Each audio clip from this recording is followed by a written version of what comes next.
नमस्कार साथियों, bike coffee channel पर फिर से आप लोगों को और एक नए वीडियो में स्वागत है।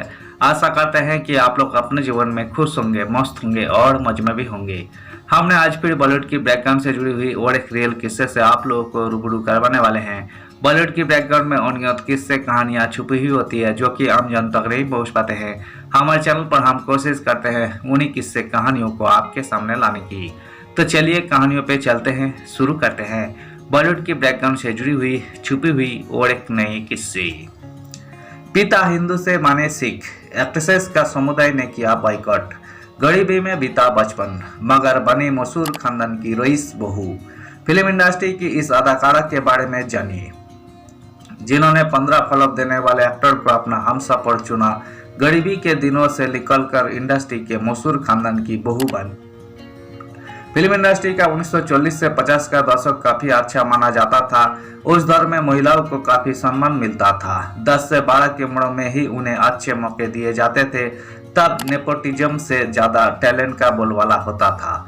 आज हम आपको ऐसी ही एक्ट्रेसेस के बारे में बताने जा रहे हैं जिन्होंने कम उम्र में ही काम करना शुरू कर दिया था, लेकिन करियर ज्यादा लंबा नहीं चला। हालांकि स्टार जरूर बनी और आज भी चर्चा होती है। हम बात कर रहे हैं डायरेक्टर केदार शर्मा की फिल्म सुहागरात की, जो 1948 में आई थी, ठीक आज़ादी के साल भर बाद। इसकी हीरोइन ने 12 की उम्र में काम शुरू किया था और फिर इंडस्ट्री के बड़े घराने में उनकी शादी हुई और करियर पर पूर्ण विराम लग गया। केदार शर्मा की फिल्मों ने बनाया स्टार।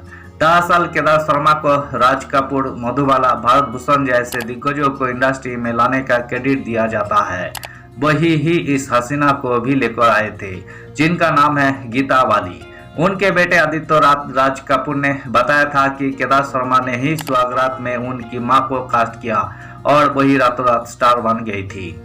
पिता हिंदू से मान गए थे सिख। आदित्य ने टाइम्स ऑफ इंडिया को बताया था कि नाना यानी गीता वाली के पिता पंडित होने के साथ साथ सिख भी थे, क्योंकि वही पैदा तो हिंदू परिवार में हुए थे लेकिन बाद में सिख धर्म अपना लिया था। एक्ट्रेसेस के पापा स्वर्ण मंदिर में भोजन दाते थे और फिलोसफर बन गए थे। लोगों के घरों में सत्संग करने जाते थे और बेटी भी साथ जाती थी। थिएटर करने पर समाज ने बाइकआउट किया। आदित्य ने बताया था कि उनके नाना फिलोसफर थे तो ज्यादा कमाई नहीं कर पाते थे, इसलिए माँ गीता को एक्टिंग की फील्ड में कदम रखना पड़ा। पहले उन्होंने थिएटर किया तो उनके ही समुदाय ने उनका बाइकआउट कर दिया।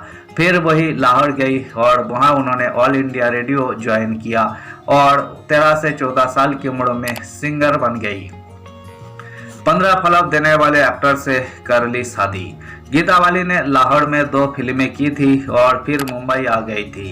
यहीं पर केदार शर्मा से टकराई। यहाँ कुछ फिल्में करने के बाद वही स्टार बन गई और उनके जीवन में शम्मी कपूर का आगमन हुआ जो उन्हें चाहने लगे थे। हालांकि एक्टर उस वक्त स्टार नहीं थे, उनकी 15 फिल्में फ्लॉप थी। बावजूद इसके वही टॉप की स्टार के साथ शादी करना चाहते थे और फिर एक्ट्रेसेस पर भी प्यार का रंग ऐसा चढ़ा कि उन्होंने स्टारडम छोड़ दिया। रेलवे ट्रैक के पास पिता के साथ रहती थी।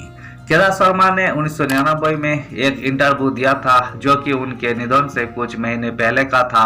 उन्होंने बताया था, गीता मेरी फेवरेट एक्ट्रेसेस में से एक थी। वही पढ़ी लिखी नहीं थी, उनसे पास कुछ भी नहीं था, लेकिन उन्हें पता था कि अगर मेहनत करेगी तो कोई नहीं रोक पाएगा। पंडित ज्ञानशंकर नाम के एक डांस मास्टर हुआ करते थे और एक दिन वो मेरे पास हाथ जोड़कर आए। उन्होंने कहा कि शर्मा जी, गीता नाम की एक गरीब लड़की है, वही और उसके अंधे पिता रेल की पटरियों के पास एक घर में रह रहे हैं। प्लीज आप उससे मिलने आ सकते हैं, वही मेरी बेटी जैसी है। 34 की उम्र में चेचक से हो गई थी मौत। केदार शर्मा जब गीता के घर पहुंचे तो वहाँ एकदम सब कुछ सिंपल था। मेरे बैठने की भी जगह नहीं थी। उन्होंने लकड़ी का एक पटिया रखा और उस पर चादर बिछाई और मुझे वहाँ बैठने के लिए कहा। जैसे ही बैठा मुझे वही लड़की दिखी जिससे मिलने आया था, वही गीता थी। बता दें कि डायरेक्टर ने एक्ट्रेसेस को राज कपूर के साथ फिल्म बाबरे नैन में कास्ट किया था, लेकिन जब शम्मी कपूर से शादी हुई तो सब कुछ छूट गया और 34 की उम्र में चेचक ने उनकी जान ले ली। धन्यवाद साथियों, इस वीडियो में हमने बॉलीवुड के मशहूर एक्ट्रेस गीता वाली से जुड़ी हुई किस्से को आपके सामने रखने की कोशिश की है। उम्मीद है दोस्तों वीडियो आपको जरूर पसंद आई होगी। वीडियो पसंद आए तो लाइक कर दीजिएगा, चैनल पर नए आए हैं तो प्लीज एक सब्सक्राइब कर दीजिएगा। मिलते हैं नेक्स्ट वीडियो में, धन्यवाद।